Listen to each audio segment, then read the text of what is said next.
Meus amigos, bem-vindos ao canal Saga de Heróis.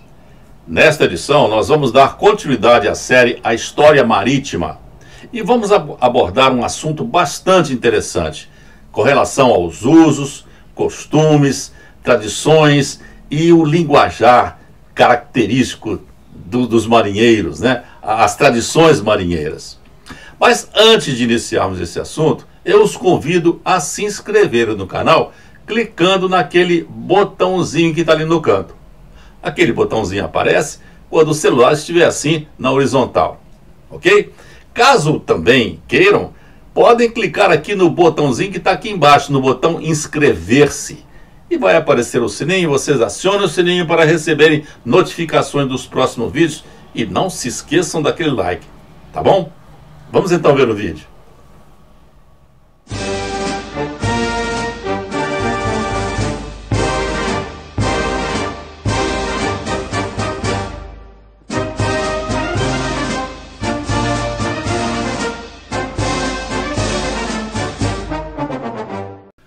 Todos aqueles que se dedicam às lides do mar são, por natureza, diferenciados. Homens e mulheres que vão para a vida no mar destacam-se dos demais por sua resiliência, habilidade em enfrentar os desafios de um ambiente imprevisível e a conexão profunda com todos os mares do mundo. Desenvolvem uma forte relação com a natureza, aprendendo a ler ventos, marés e tempestades. Sua vida é marcada por períodos de afastamento dos familiares, disciplina e autocontrole, além de lidar com a natureza física e mental de longas jornadas do mar e com o pavor imposto pelas tempestades. Todas essas características, aliadas ao espírito aventureiro, extrema adaptabilidade às longas travessias e ao isolamento além da coragem, são traços marcantes que diferenciam os marinheiros dos demais. O filósofo Platão já dizia, abre aspas, há três espécies de homens, os vivos, os mortos e os que andam no mar. Fecha aspas. A vida nas marinhas do mundo inteiro, sejam mercantes ou de guerra, é muito semelhante. E lá tudo é diferente. E essa diferença não se situa apenas nas características do marinheiro já citadas. Ela se estende também ao linguajar, nomenclatura de natureza diversa, usos e costumes. Há um vasto conjunto de tudo isso, mas vamos aqui abordar apenas alguns aspectos mais curiosos. Vamos então ver alguns desses aspectos.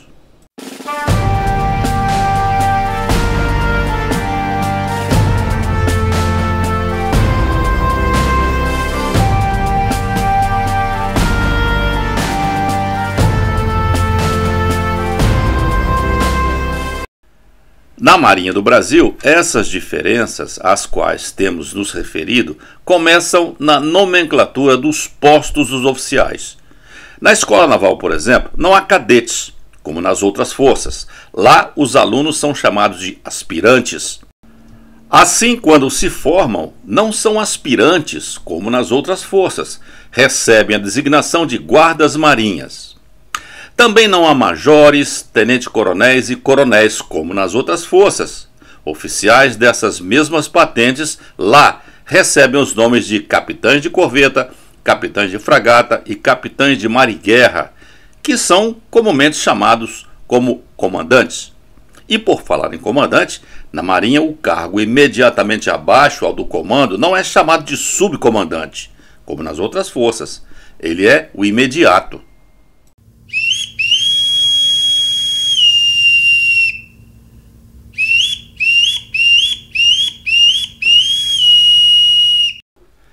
Nas unidades do Exército, Força Aérea e Forças Auxiliares, as rotinas são ordenadas pelos toques de corneta. Na Marinha, além dos toques de corneta, há também os toques de apito.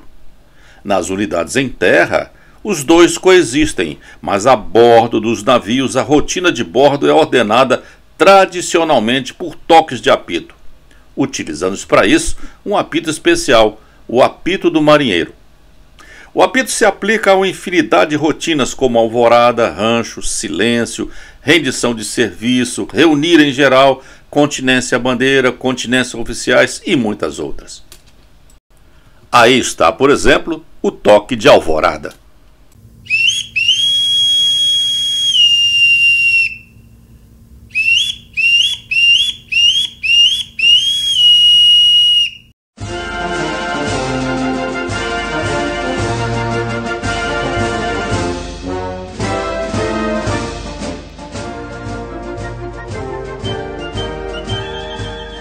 A Marinha Inglesa foi durante algum tempo conhecida como a Rainha dos Mares, e o almirante inglês Horatio Nelson é reverenciado por grande parte das marinhas do mundo. E isso se deve à sua brilhante liderança e táticas inovadoras durante as guerras napoleônicas, especialmente por suas vitórias em batalhas navais cruciais para ajudarem a consolidar o poder naval britânico. A mais famosa de suas batalhas e de suas conquistas foi a Batalha de Trafalgar, em 1805, onde derrotou as forças combinadas da Marinha Francesa e Espanhola, garantindo a supremacia naval britânica por mais de um século. Nelson ficou conhecido por sua ousadia e capacidade de quebrar as convenções tradicionais da guerra naval. Ele costumava adotar táticas agressivas, como a célebre Coluna de Nelson, na qual dividia sua frota em duas linhas para romper a formação inimiga, criando caos e maximizando sua vantagem. Além de suas habilidades táticas, Nelson é lembrado por seu heroísmo pessoal e por inspirar lealdade entre seus homens. Mesmo ferido gravemente várias vezes, ele continuou liderando até a morte em Trafalgar, onde se tornou uma figura de sacrifício heróico. Por isso, sua influência vai além da Inglaterra, sendo estudado e reverenciado por forças navais em todo o mundo, devido ao impacto duradouro de suas estratégias e liderança no campo naval. Assim, nos uniformes da Marinha do Brasil e em outras marinhas também, aparecem muitas homenagens a Nelson, que nós vamos aqui falar sobre elas. Os galões dos oficiais da Marinha são listras douradas. No uniforme dos oficiais do Corpo da Armada, a mais alta listra no punho do uniforme azul ou na platina do uniforme branco é terminada por uma volta, que é chamada Volta de Nelson. E de onde vem isso? Vamos explicar isso a seguir. O almirante Nelson foi gravemente ferido no braço direito durante a Batalha de Santa Cruz de Tenerife, em 1806, e teve seu braço amputado. Quando foi então levado para o navio Teseus para ser assistido por um cirurgião, recusou que o ajudassem a subir, dizendo, abre aspas, deixem-me em paz, ainda tenho minhas pernas e um braço, fecha aspas. A maior parte do seu braço foi amputada e meia hora depois, Nelson continuava no comando dando ordens aos subordinados. E continuava usando o uniforme, prendendo a manga direita solta em um botão, dando uma volta no barbante para segurar. Surgia assim a Volta de Nelson, usada na Marinha Britânica e em todas as demais marinhas que tiveram origem e contatos com ela.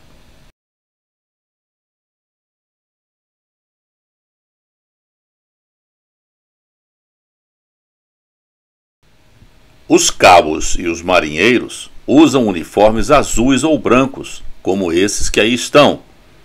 Completam o uniforme um boné sem pala na cabeça, que é usado tanto neste uniforme branco como no azul. No uniforme de serviço, esse boné é de formato diferente e é chamado de caxangá. A principal característica dos uniformes azuis e brancos dos marinheiros é a gola azul e o lenço preto. Tanto a gola como o lenço trazem uma história consigo. Nas batalhas com navios à vela, os marinheiros tiravam o lenço do pescoço e o amarravam atrás da cabeça para que o suor misturado à graxa não entrasse nos olhos. Quanto à gola, era utilizada para proteger a farda da gordura usada pelos antigos marinheiros para arrumar o rabicho do cabelo. O hábito de utilizar a gordura no cabelo não existe mais, porém a gola permaneceu. E é na gola que aparece mais uma homenagem ao almirante Nelson. As 3 listras brancas que margeiam a gola são chamadas de alcaixas e representam 3 vitórias de Nelson, na Batalha do Nilo, Batalha de São Vicente e na Batalha de Trafalgar.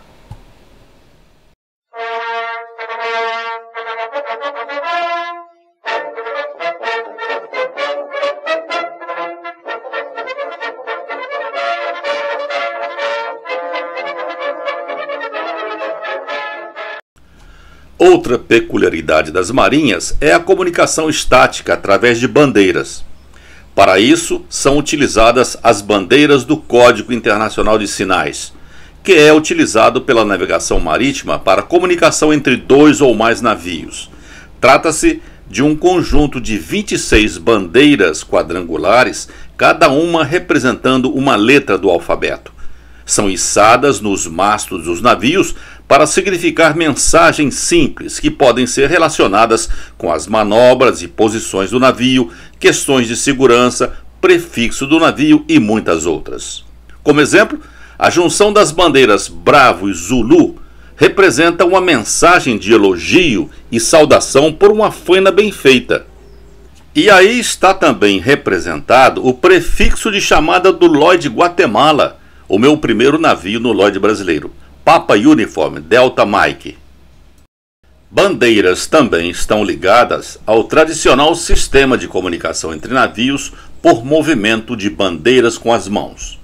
A história da comunicação marítima por bandeiras entre navios remonta aos tempos antigos, quando as embarcações dependiam desses sinais, com os marinheiros representando as letras do alfabeto com movimentos de bandeiras nas 2 mãos.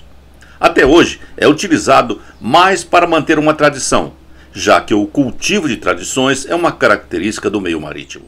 Da mesma forma, há também a comunicação entre navios utilizando o semáforo luminoso.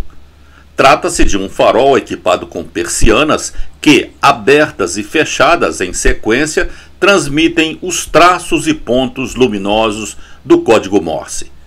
Embora hoje já existam sistemas mais sofisticados de comunicações via satélite, o semáforo luminoso, apesar de ser um sistema histórico, muito antigo, simples e de baixa tecnologia, ainda é muito usado por marinhas de todo o mundo.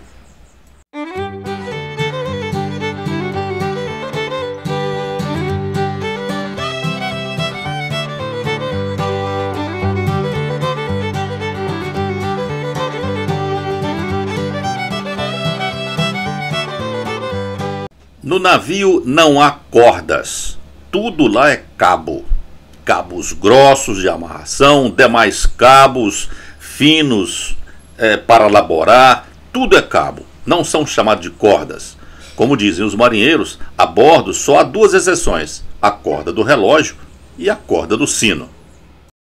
E por falar em sino, o sino de bordo é outra antiga tradição na marinha. Todo navio tem o seu sino. Aí estou eu, ao lado do sino do presidente João Goulart da Fronap, em foto de 1966. O sino sempre foi usado em nevoeiros, cerimônias, sinais de alarme e outras aplicações. Mas a sua aplicação mais regular é a marcação dos quartos de serviço. Mas o que são quartos de serviço? Vamos lá, vamos explicar. Os serviços de quarto normalmente ocorrem com o navio em viagem. Na marinha mercante é sempre assim. Então o dia é dividido em quartos de serviço, seja na praça de máquinas ou no passadiço. O primeiro quarto é o de 0 às 4. Depois vem o de 4 às 8, que é chamado de quarto d'alva, em referência à estrela d'alva. E depois, sucessivamente, 8 às 12, 12 às 16, 16 às 20 e 20 às 24. No período compreendido entre os toques de alvorada e o de silêncio, os intervalos dos quartos são marcados por batidas do sino de bordo, feitas ao fim de cada meia hora. Assim, na primeira meia hora do quarto, há uma batida singela do sino. Na segunda meia hora do quarto, uma batida dupla. Na terceira meia hora, uma batida dupla e uma singela. Na quarta meia hora, duas batidas duplas e assim por diante. Ou seja, batidas duplas significam hora cheia. Batidas duplas e uma singela significam hora cheia mais meia hora. Eu não tenho aqui um sino, mas vamos improvisar usando aqui um copo. Como seria então uma batida dupla? É assim. Uma batida singela. Como seria então 14 horas e 30 minutos, que é a quinta meia hora do quarto? São duas batidas duplas e uma singela. Assim. As batidas atingem apenas um quarto de serviço, ou seja, um período de 4 horas. Depois começam de novo. E todo esse ciclo se repete com as mesmas batidas. Uma âncora é um dispositivo de fundeio de um navio ou mesmo de embarcações menores. Ou seja, é uma peça de metal fundido que se fixa no fundo de um corpo d'água para evitar que a embarcação se desvie devido ao vento ou à correnteza. Entretanto, há uma curiosidade quanto a esses dispositivos. De uma forma geral, seja na Marinha do Brasil ou na Mercante, essa peça é chamada de ferro. Dificilmente alguém do meio se refere a ela como âncora, embora ela o seja. Assim, a denominação de âncora na Marinha é para se referir a ela como um elemento heráldico. A peça de fundeio é ferro. Acontece às vezes os navios perderem essa peça, quando elas se soltam da amarra em tempestades, por exemplo. Assim, os navios sempre levam no convés uma peça sobressalente. E para que vocês tenham ideia do seu tamanho, aí estou eu na peça reserva do presidente João Goulart da FRONAP. Hélice ou propulsor é o elemento final do sistema de propulsão de um navio. O termo hélice, quando usado no sentido de um elemento de propulsão, é um substantivo feminino, mas na Marinha tradicionalmente é masculino. Lá se fala o hélice, quando se vai se referir a ele. E por falar nisso, aí estamos eu e o meu colega Gastão no hélice do presidente João Goulart, quando em reparos no estaleiro da Bethlehem Steel, em Hoboken, New Jersey, nos Estados Unidos, em 1966. Dei uma olhada no tamanho de uma das pás. Um dos principais instrumentos de navegação é a agulha, e na Marinha não se refere a ela como bússola. Antes do advento das agulhas giroscópicas, eram apenas as agulhas magnéticas que equipavam os navios. Esse equipamento, fora do meio naval, é normalmente conhecido como bússola, em uma infinidade de modelos, formas e tamanhos, mas no navio é agulha. Na Marinha, há uma infinidade de termos e expressões que são muito próprios dela. Vamos ver agora alguns desses termos e expressões utilizados tanto na Marinha do Brasil como na Mercante. Há uma infinidade deles. Vamos ver apenas os mais usuais. Por exemplo, faina. Faina é um trabalho para um fim específico a ser feito pelo pessoal de bordo. Exemplos: faina de fundear, faina de suspender, faina de recebimento de rancho, faina de combustível, etc. Safo. Safo talvez seja o termo mais usual na Marinha. Diz-se do indivíduo competente, inteligente, ou uma fanha que foi bem feita, ou seja, serve para tudo que está bem. Onça, também muito usado, significa falta, dificuldade. Estar na onça de dinheiro é estar sem dinheiro. Safa-onça é uma espécie de junção dos termos safo com onça. Significa algum auxílio, salvação. Exemplos: eu estava com muita fome, o meu safa-onça foi um pedaço de queijo. Estar a bordo significa dizer que alguma pessoa está presente, seja em um navio ou em uma unidade da Marinha em terra. Alguém poderia perguntar: em uma unidade em terra, Fulano está a bordo? Baixar terra é o contrário de estar a bordo. Significa que alguém saiu de um navio ou mesmo de uma unidade em terra. Fulano baixou terra hoje de manhã, significa que o cara saiu de manhã. Pegar é um termo empregado para dizer que alguma coisa está indo mal. Exemplo, o rancho está pegando, houve um problema no fogão e vai atrasar. Está pegando para ele em matemática significa que o cara não está indo bem em matemática em um curso qualquer. Pode ser usado também como pegar tempo, no sentido de pegar tempestade. Neste caso, é para dizer que alguém está tendo dificuldade em alguma coisa. Exemplo, estou pegando tempo para resolver isso. Cochado, na linguagem marinheira, é aquele que recebe a preferência de um superior, uma espécie de protegido. Exemplo, fulano é cochado do comandante. Voga. Voga é o movimento ritmado das remadas em um barco, que pode ser mais lento ou mais rápido. Mas é usado também para falar de como se comportam as rotinas diárias de uma unidade em terra ou no navio. Exemplo, esse comandante está assumindo a exigente, a voga vai mudar. Dar volta é interromper ou terminar um trabalho. Dar volta aos exercícios físicos matinais é acabar de fazer os exercícios da manhã. Pé de galo é mais usual nos tempos mais antigos da marinha mercante, principalmente na seção de máquinas. Nos navios em viagem, o trabalho é em quartos, ou seja, um turno de 4 horas. Nos portos chama-se divisão, que é um turno de 12 horas. Quando um tripulante de máquinas dizia que tirou uma divisão a pé de galo, significa que ele não se ausentou momento algum da praça de máquinas. Arrego, expressão usada para demonstrar alguma insatisfação ou reprovação e também desistência de alguma coisa. Exemplo, arrego, meu amigo, não faz isso não. Ou então, chega para mim, peço arrego. Bailéu. Bailéu é cadeia, é a punição com prisão para alguém que cometeu alguma infração ou indisciplina e que a punição seja o bailéu. Bizu é uma dica ou mostrar como se faz um trabalho qualquer. Me dá o bizu de como fazer isso, poderia ser um exemplo. Cachorro chora, coisa mal feita ou uma coisa ruim em más condições. Esse seu sapato está meio cachorro chora, pode ser um exemplo. De agarra, deixar algo largado por aí ou mal arrumado. Exemplo, no camarote dele é cheio de roupa e sapatos de agarra. É o que marca.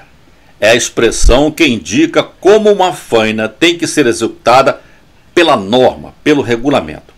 Fazer esse trabalho com muito cuidado é isso que marca. Ou então, uma variação. Marca fazer esse trabalho com muito cuidado.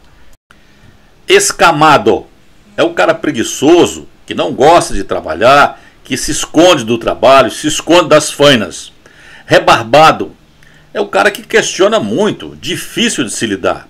Rosca fina, comandante ou superior que pressiona muito, que exige muito, que cobra tudo muito bem feito. Soco no sereno ou pegar o sol com a mão. Dar soco no sereno é baixar a terra e passar a noite na gandaia. Tocar barata voa, criar confusões de ideias, atrapalhar o curso normal de uma situação, desorganizar alguma coisa. Velha guarda, companheiro antigo de muitos anos de serviço. Vencer. Vencer é ter direito a alguma coisa, normalmente um direito respaldado por uma norma ou um regulamento. Estar urrando, mais usual na marinha mercante, é ficar muito tempo sem embarcar. Eu não ganho sola. Mais usual na marinha mercante, expressão para dizer que está disposto a baixar a terra e tem dinheiro para gastar, que não ganha sola, ganha dinheiro. E agora alguns termos relacionados com a comida de bordo, os cozinheiros e demais coisas ligadas ao rancho. Faca cega, também mais usual na marinha mercante, disse do cozinheiro que não é bom, que não faz comida boa. Picado é um nome genérico para a comida em geral. Praça d'Armas, na Marinha do Brasil, é a denominação do refeitório dos oficiais. Mestre d'Armas, Na Marinha do Brasil, é o encarregado do paiol de mantimentos, é geralmente um graduado. Jacuba. Na Marinha, qualquer refresco é jacuba. Jacuba de caju, jacuba de laranja e vai por aí. Biguá. É mais comum na Marinha Mercante. É uma refeição ligeira para quem está entrando ou saindo de serviço no quarto de 0 às 4. Um biguá muito tradicional dos navios, do qual tenho saudade, é carne seca cebolada com farofa. Boi ralado é carne moída. Granada é almôndega. Foguista de gravata é um bife bovino com uma tira de toucinho atravessando.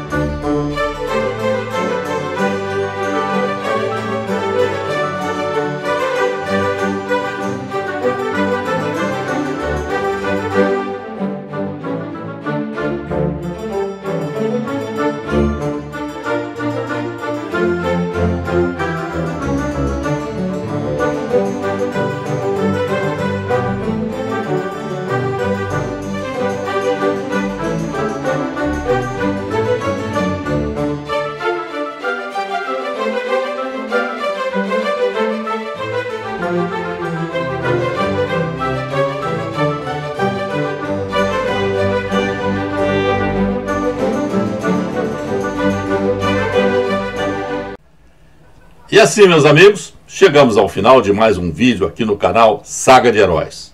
Aqueles que ainda não se inscreveram, o botãozinho ainda está ali. Ou então clique aqui embaixo no botão inscrever-se. Depois, acione o sininho para receber notificações dos próximos vídeos. Não se esqueçam daquele like. E continuem assistindo aos vídeos do canal, clicando nesses links de vídeos que vão aparecer ou já estão aparecendo aqui do lado. Eu os convido também a visitarem o conteúdo do canal, para que vocês possam conhecer todos os vídeos já publicados aqui até o presente momento. Muito obrigado pela atenção, um forte abraço e até o próximo vídeo.